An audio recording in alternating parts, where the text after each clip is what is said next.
All right, game three has begun, and we have a big adaptation from the draft. Now, GenG, a couple mistakes that I don't like. One, again, taking blue gives too many options to BLG as far as counter picks for Bin.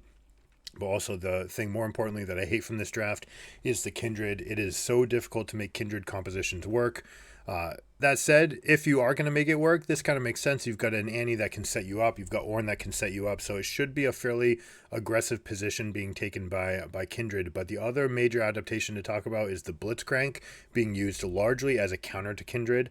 Anytime that Kindred gets the ultimate off, Blitzcrank can jump in and silence everybody as they're coming out to make sure that your team can win the fight. Now, this is something that we've seen from Scion compositions, is that you go for a early invade in the southern quadrant. We'll see if they have an adaptation, though. The idea is that they're going to invade, they're going to take these camps, Scion is going to power leash for the Vi, and then is going to dive bottom, die on purpose to get the Ghost out and get a first blood with Ghost. So we'll see what kind of adaptations they have made. This play has been rampant in this tournament.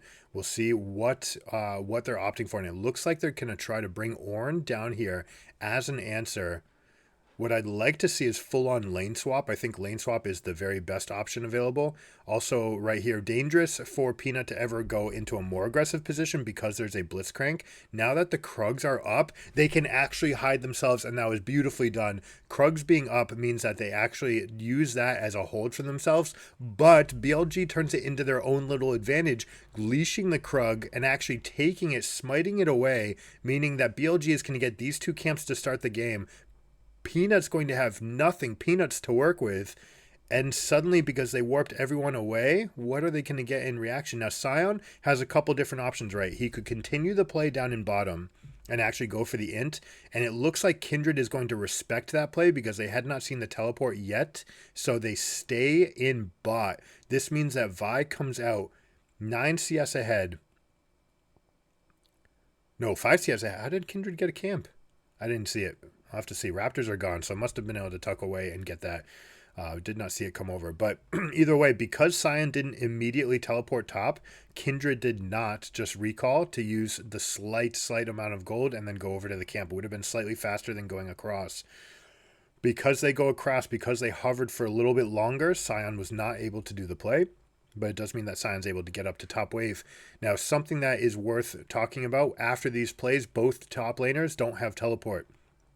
So junglers should make a point of getting up to the top lane sooner, because a gank here would be colossal in its effects, right? It would just snowball the lane tremendously because there's no teleports to get them back out of bad wave situations. And it looks like GenG is going to have to step all the way back. Kindred, having pathed bot to top, means that they're not in position to counter this play, and there's already going to be a plate to pay for it. Now, they are going to walk up with the minions. You see how Pays is disguising or body blocking with the minion, letting the minion tank any hooks that might come in. BLG on trying to get one, and that allows Kindred to go back to top side of the map. Now, luckily for the Kindred, and sometimes you just gotta RNG pray a little bit of prayage here by the Kindred. The Mark spawns top, and so Vi is unable to contest, and it means that Peanut is able to get something for themselves, even though they normally, I don't want to say normally can't get anything here, but they would be so glued to bot wave that they normally wouldn't have access. But because it spawns up top, it means they're going to get something for themselves. Now, here we go. Do we see Q Flash? Q Flash into Charm. Misses Yagao, missing up top again. This is the difference between being on a slope versus not being on a slope. Aim's a little bit high. You want to aim at their feet when they're below you.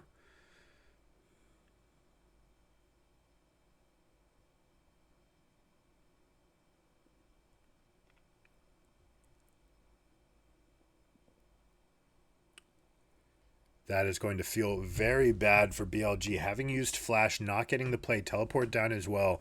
So they're going to have to collect themselves.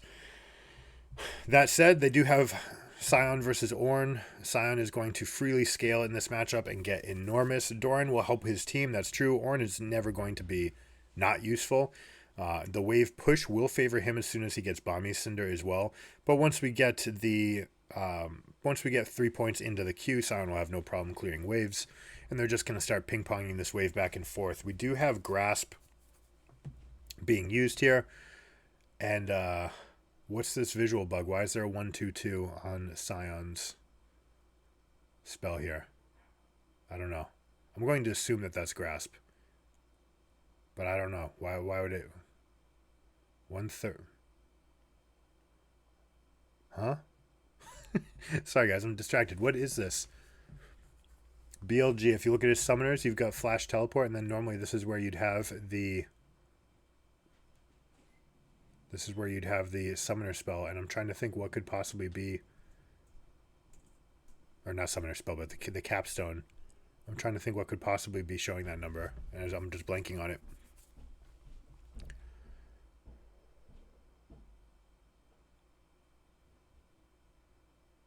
Maybe it's a spectator thing where they'd rather show you the extra HP that's being gained. I suppose that's it's probably a feature. All right, that's got to be the extra HP that's gained by Scion this game from the W passive.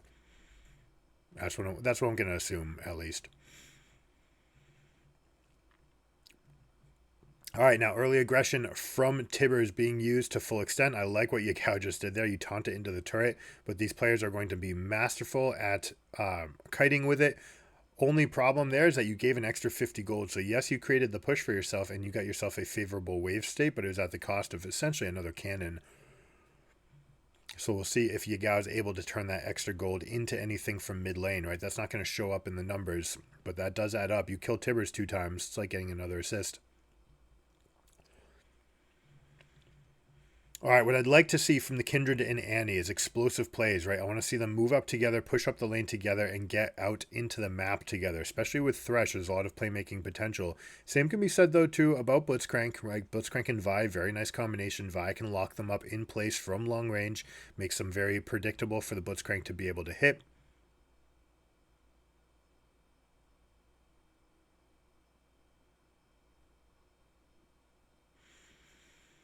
All right, Silent Teleport being used. Come back into the situation, getting to the top side.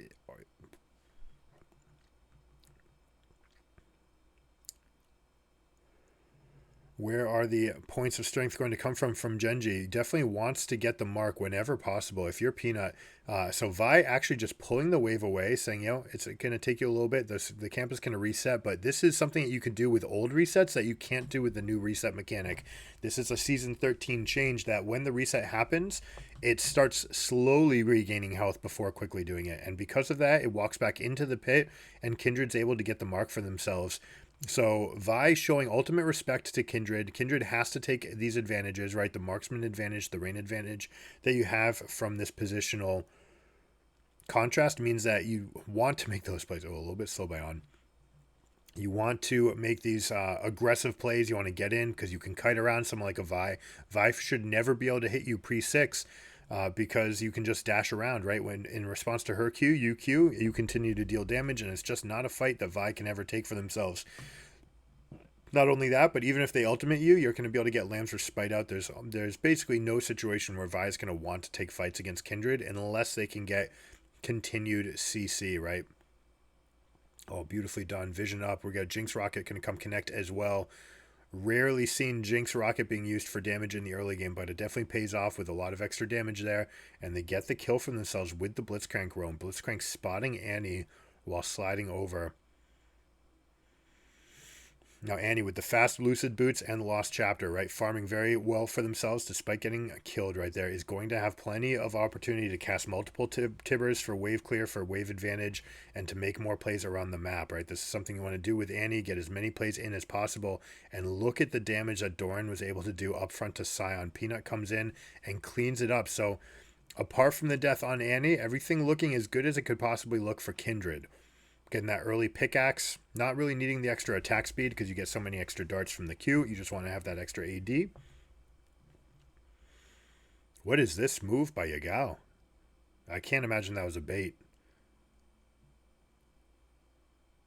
I guess they're just thinking they're strong enough into Kindred, not realizing that the Thresh was gone. But Thresh being gone means that Jinx is going to come up and start pushing. If there's going to be some amount of contestation to continue for these top plates, then we'll see it now. It's going to be an option whether or not they get the Rift Herald out. Now, Kindred, one of the best champions in the game as jungler to get the Rift Herald because you want to have access to that extra gold income on this champion. They are a scaling carry. First big spike is going to be on 4 marks, and then on 7 every three after that. Now let's see if they go and continue for this fight. It looks like they're trying to dance. Now if you're GenG, you can certainly take this. You go up front, you blast all the damage up in front, and then you put out the Lambs or Spite. But they're not willing to pull the trigger. And does that mean that they're going to be in trouble on any of these rotations? Probably not, but Annie is in a little bit of a tricky spot with Vi in position. You're going to see ultimate? No.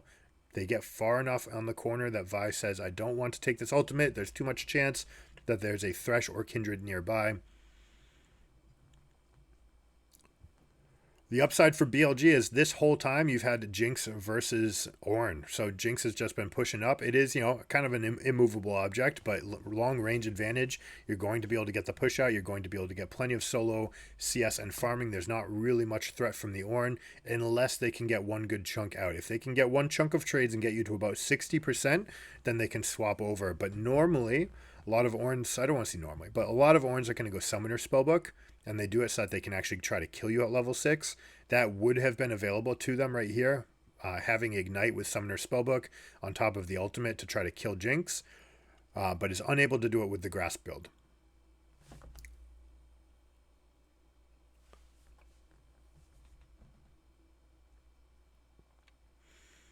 So what kind of lasting effect is this going to have with Jinx getting this many resources for herself? 22 CS advantaged versus the Aphelios that's not a small amount. Bin also getting plates up in the top lane.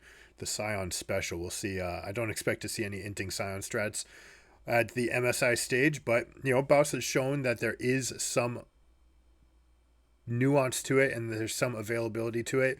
I think because, and guy gets his accounts banned, but I think because he's so good, he doesn't realize what some of the weaknesses of his strategy are. He doesn't realize how good he is. When he actually just tryhards and plays normal, he's probably capable of being a rank 1 on Kled, for example. So inting Scion, despite it being fun to watch, you're watching a top 10 talent player play it. Take it at take a grain of salt with that. But now what Scion can do, go into these big fights and be a big frontline bully. So expect him to come up, take this position. You see the control word being used in the dot bush. They're going to use this so Scion can channel his Q without being pressured. We might see a blind hook, and yes, there we do. Blind hook into the grass. But now they get a continued CC. Kindred actually gets picked, and this is dreadful for GenG. Aphelios does get one on the turn back. Stopwatch being used. Sion's going to smash Chovy as he comes out of golden mode. And Elk is just going to continue ripping through everybody. Cooldown on Q should be coming up. Blitzcrank's going to take his target. Opts to go for the Ornn means that they get Kindred, or that they get the Ornn and they get the Aphelios as well. And holy crap, this game just snowballed in the direction of BLG. They're going to get a plate for themselves. They're going to get this dragon as well. Sion is going to get back on the map with teleport. Sion not even using their full burst. Just kidding, obviously. You guys see Kog'Maw's damage? Kog'Maw, like, it's such a, inauspicious buff, right? You have to die to deal more damage on Kog'Maw, but you are faster and deal more damage, and I've gotten so many kills now on the new Kog'Maw. If you haven't tried it, rush Static Shiv, go into Rageblade. It's a ton of fun, and it's a really fun build. I'm so glad that they brought back the Energized builds. But let's check this out. This is the Sion gap, right? I'm Sion in the middle of a fight, and Doran dashing away is what gets Kindred hooked. Unbelievable. Now, they do get one dive. They're able to take one back for themselves. It does cost them 80% of their HP bar. So will we see a strong play in response from BLG? Oh, my gosh. Peanut not risking it. Orange just going to dive in to get the extra health. That's really funny. Peanut could have done it as well, but going to be fine in the jungle. Ever since the jungle changes, the last one that I expect them to undo that has made jungle so basically overpowered this season. It's been the strongest role for a long time, but because they wanted more and more people to play jungle, they gave you so many safety valves, extra gold, extra resources. The last one that I expect them to get rid of is the fact that you have diminishing threat from minions as you get low. Your jungle passives are just out of this world. You can basically just take camps when you're at 10% HP, and you're basically just going to heal up off of them. But that being said, Kindred's able to stay back in the jungle at 10% health, and you see they're back in the river with 75%, right? Going to 80 now. So like they just have a tremendous amount of extra sustain in the jungle. None of those camps are ever going to threaten them, and so you can continuously play on the map. That's a mistake that some lower level junglers do. They see that they're low, they don't realize that they can stay out on the map. But staying out on the map means that we're going to have Kindred versus Ahri on the eastern quadrant, and this is going to come down to play skill, right? It's all going to be about Peanut able to dodge effects or not. Yagao going into bushes. Now, if you don't have vision of someone, you won't actually get the extra R damage. It looks like they're going to wait for the damage from Scion to come in, and Yagao just takes it to Peanut, just being that much stronger. You did have Kraken Slayer, but that's the difference between Corrupting Potion in a long fight like that and Lucid Boots being the advantage of Yagao. Not only that, but having a level advantage as well. Now they're going to go up and play aggressively. Blitzcrank pairs really well with the traps from Jinx, saying, I'm going to knock you up. We're going to get them up in the air, but they do get a trade back. Elk, beautiful dodging up to the side, using that wall to their advantage and not pressing out. The moment the teleport comes out, they step back.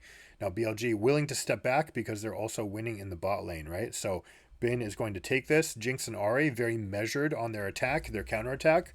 They take what they can get. Is the moment that the teleport shows up in their lap, they step back. Beautifully played by them. Scion gets another wave. We'll see if he drops himself any amount of vision. It looks like he just dropped his Trinket Ward, or it's just recharging. Oh, there's the charge coming up. So he may use it as he finishes his teleport. Not the best spot for a ward. You generally don't want it here in this Tribush, so he opts to hold on to it wisely. Now, Kindred 2-2, Kraken Slayer. We talk about this a lot. Don't want to beat a dead horse, but the onus of playing superbly. You need to figure out new angles of playing the game when you play with Kindred carry on your team. Very, very difficult, notoriously difficult to put together. How can you expand, the maximum amount of effect of using the balance effect on the ultimate? Now, here they go. They can use Blitzcrank to try to chain anything together. Vi goes with the ultimate, but Blitzcrank, seeing the other two people nearby, says, nope, I'm going to hold on to my spells. We can't actually kill Kindred here. And if I use my burst, she's just going to cast balance and get right back in the fight while Thresh comes up. Now, we talked about some counterplay to the Kindred ult being Blitzcrank, right? Jinx, a little bit of AoE, you've got Vi with knockback, you got Scion with a big smash in the middle of the fight like that. But also you have someone like Thresh. Thresh can go up and stand in the middle and put up the walls. And those walls can be very nice for dissuading the fight going on. Now let's check out the rest of the fight. Here we go. Speaking of those walls, beautifully placed ultimate by Thresh, but Elk is just maximizing this damage going up front. Can ignore the Annie damage, especially from Tibbers, cannot get over that wall. And Elk is just hard carrying this entire series, putting the team on his back, getting a 7-0-3, has a 1k bounty on his head.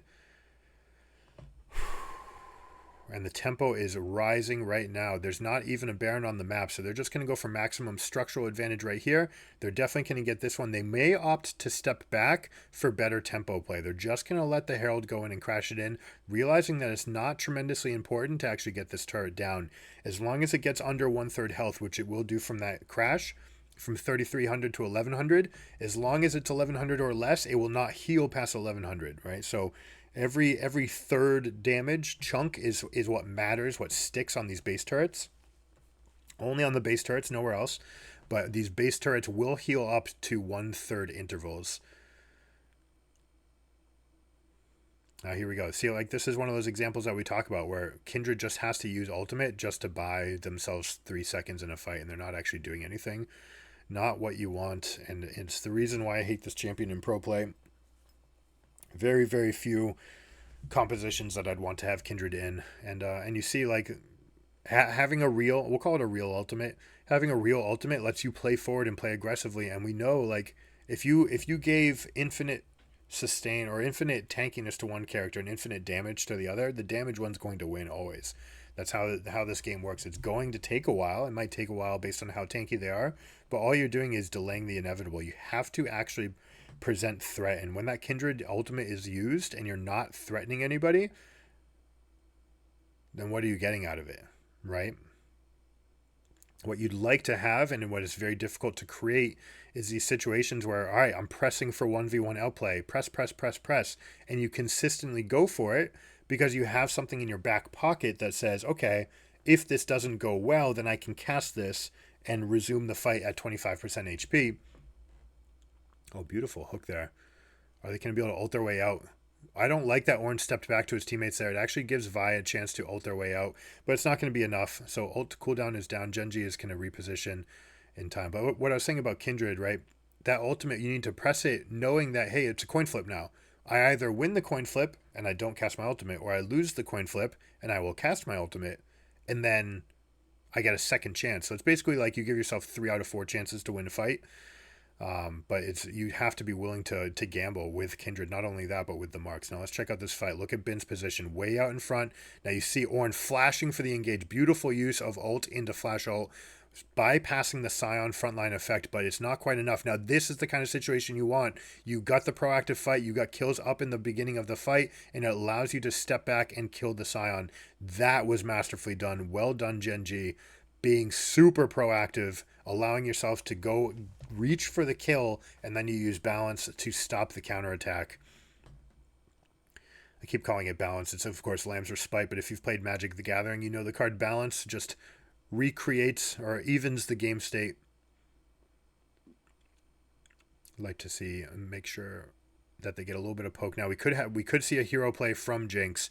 One of the best champions in these situations. If you can get any amount of upfront damage, teleport's coming in. They get the upfront kill, which means that Jinx is excited. They also have teleport coming in. So expect GenG to retreat from this situation. They cannot stay. Ahri teleporting in. It is a very shallow ward, which means that they cannot continue the damage. No better place to come from, perhaps. Maybe could have come from top lane.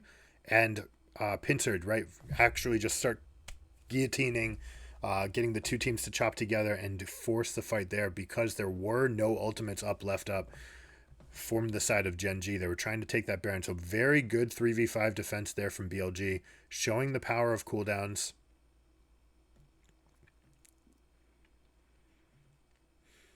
So now Yagao willing to stick around, fighting for Scuttle, getting that lingering advantage. Having Scuttle Crab obviously makes a huge difference in these fights, having that pivot point where you can deal extra strength. Hate this control ward drop. What was that for? That didn't do anything. That's just gifting extra golden resources to the enemy team. Alright, so they're going to try to recreate the same position as before, where Thresh just hooked into this wall. Look at that hiding spot. You see how Thresh tucks themselves in right beneath where that banner is? You get out of vision of the banana bush. Excuse me, the wedge bush there. And you throw your hook from darkness, and it has full reach to get in there. That is how they caught Vi before. Now we see flash out from Blitzcrank. Misses the Q. Tremendous discipline from GenG to skirt around the limits on the outside of the fight. But let's look at the rest of the damage. Elk is huge, dealing tons of damage. This is not the kind of Kindred ultimate you want. You've got Jinx AoE coming in, and look at the burst damage. She's going to clean everything up. Chovy desperately trying to get to the Elk. Jinx flashing away from Tibbers. Incredible play by this AD carry. Holy crap.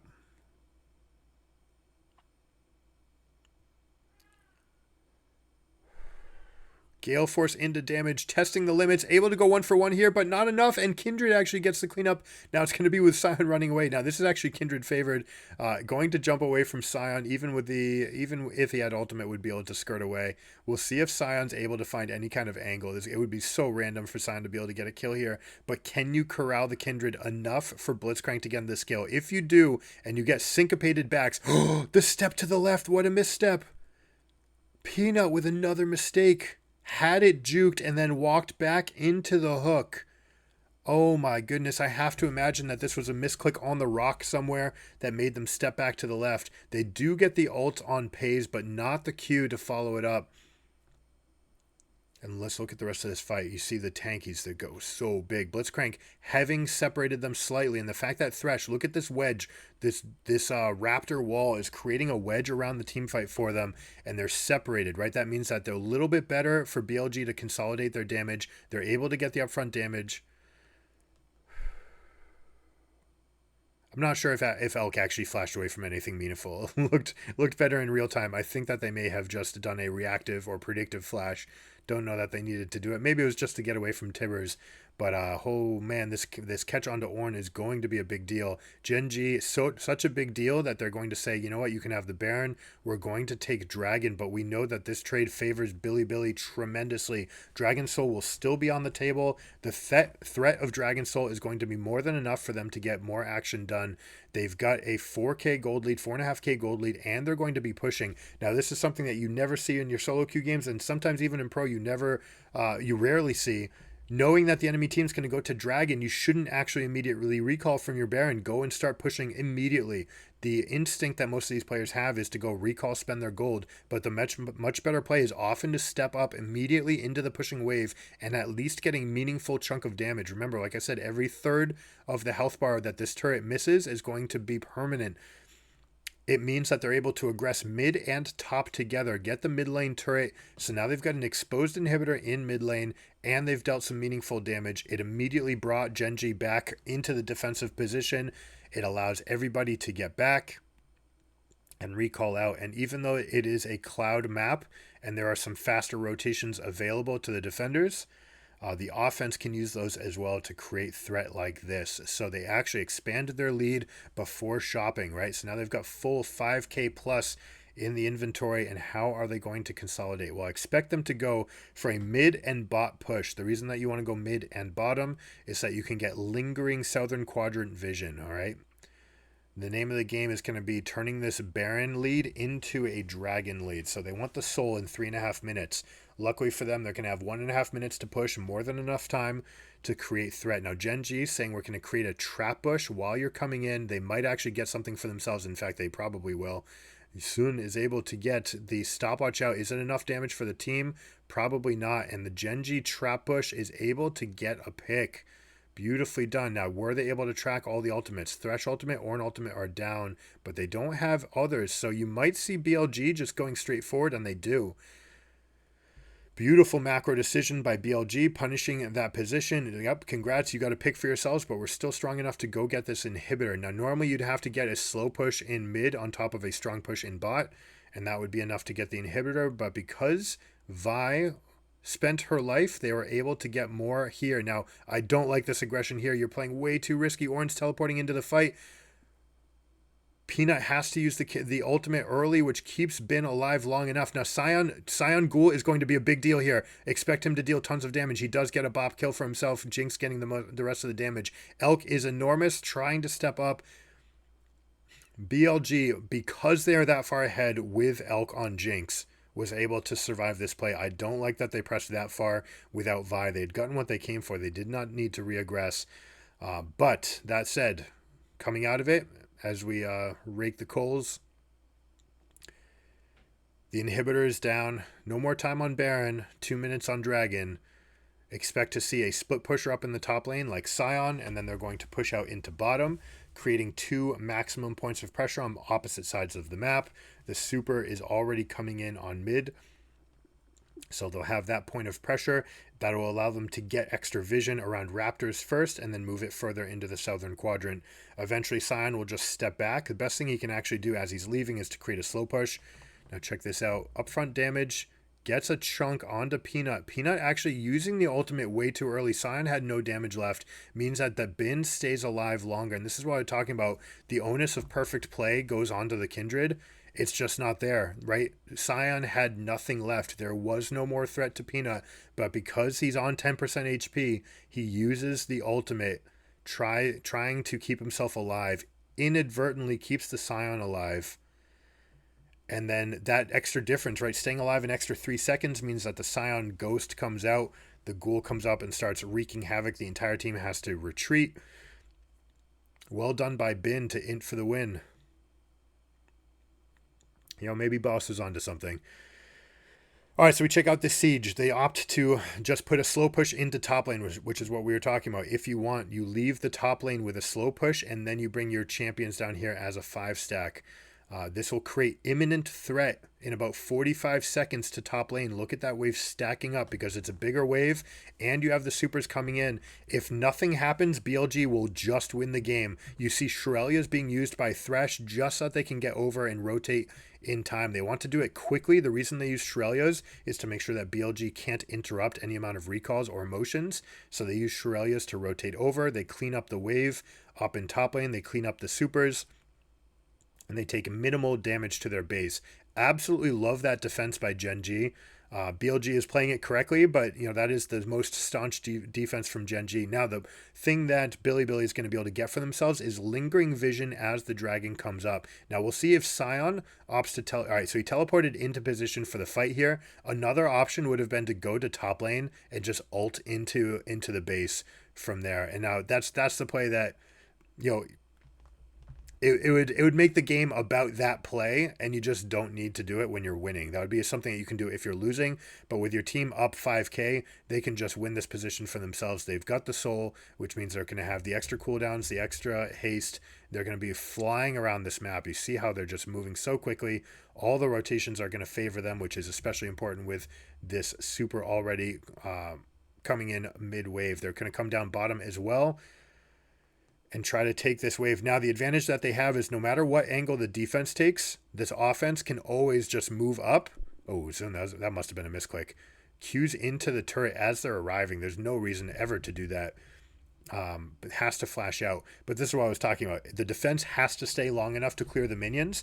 Therefore, you get to go out and actually present for the Baron. But instead, they turn it into a Blitzcrank hook and blitz. You can be useless for an entire game, but you get one hook off like that in the end game, and you're going to win those fights.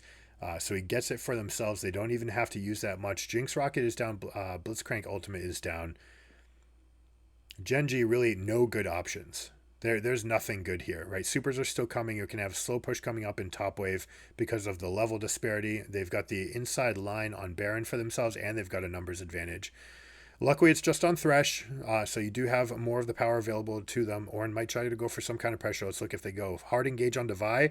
2 different fights is not what you want.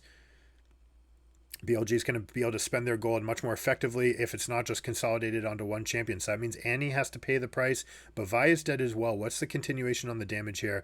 Peanut trying to get the most damage in possible, but it just tickles the Sion. Now, a little bit rushed from BLG, right? They did get the pick, but I would have liked them to get a little bit more lingering vision and a better wave state in top before going for that actual Baron play. Instead, GenG is able to survive, so this is a huge win for them. Not only that, but they're going to go onto the Baron, but it looks like BLG actually faked the back. They do have better, GenG does have better health bars, but no one actually reads the Thresh play. Thresh, Delight probably had a master plan in mind, flashing forward for the Flay and using the Lantern to try to get someone in, but the team does not follow up, which means the front to back is going to favor BLG.